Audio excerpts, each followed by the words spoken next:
कार्तिक महीना बड़ा पावन नारायण बड़ा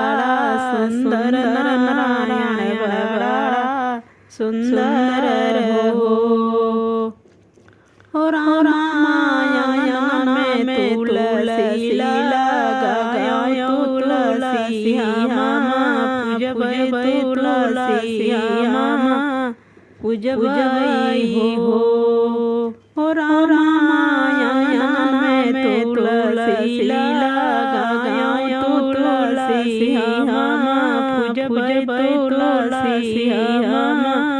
पूजबै हो जे के तुलसी के जला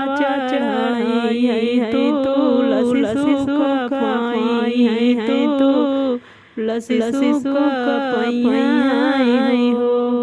मोरी बहिनी जे के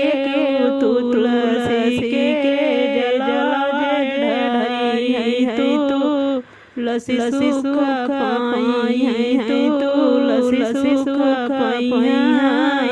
हो जे के तुलसी के दूध चढ़ाई है तुलसी सुख पाई है तुलसी सुख पाई हो मोरी बहिनी जे के दूध सुख